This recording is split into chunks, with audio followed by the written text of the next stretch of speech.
बीते कल यानी 8/2/24 को गंगापुर में एक शव प्राप्त हुआ। पुलिस तत्काल सूचना पर गई तो मालूम चला कि वह शव रोहित दास का है, जो उसी गांव के रहने वाले थे। घटनास्थल पर मृतक का पैंट घसीटा हुआ था और पैंट खुला हुआ था और उसका कपड़ा भी तथा वहाँ पर था और वहीं पर बगल में एक साइकिल लगी हुई थी। तत्काल पुलिस पहुँच करके इस कांड को गंभीरता से लिया और उसके नाक से खून बह रहा था।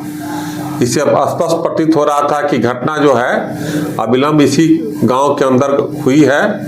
इसके आधार पर पुलिस जो है त्वरित रूप से कार्रवाई की और मृतक के परिवार वाले ने भी शंका जाहिर करते हुए प्राथमिकी दर्ज कराया।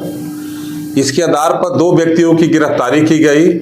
गिरफ्तारी के पश्चात अपराध राजेंद्र महतो कबूल करते हुए अपनी पत्नी की सहभागिता भी बताया। दोनों से पूछताछ की गई और घटना को सत्य पाया गया।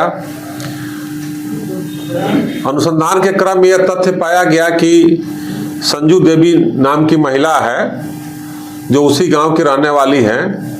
उनसे पहले से मृतक का संबंध था और उस रात में भी ये उसके घर में गए थे।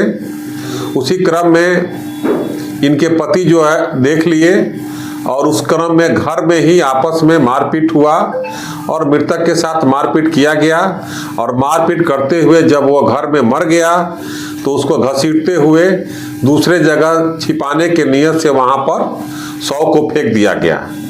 घटनास्थल पर जहां शव फेंका गया था वहां साइकिल नहीं थी, साइकिल सड़क पर थी, लेकिन उस साइकिल को ला करके शव के पास रख दिया गया।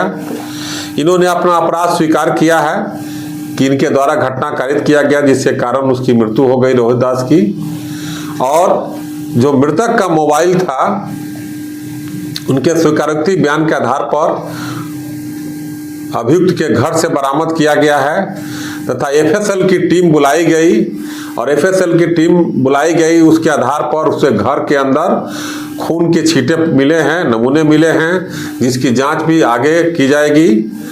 इस प्रकार इस कांड का सफल उद्भेदन 24 घंटे के अंदर थाना अध्यक्ष फैजुल अंसारी और अमित कुमार के द्वारा त्वरित रूप से करते हुए उद्भेदन किया गया, जो बहुत ही सराहनीय और प्रशंसनीय है। और इस प्रकार जो आम आदमी की वहाँ प्रतिक्रिया थी, उस प्रतिक्रिया को भी सुलझाया गया और इस कांड का उद्भेदन हो गया।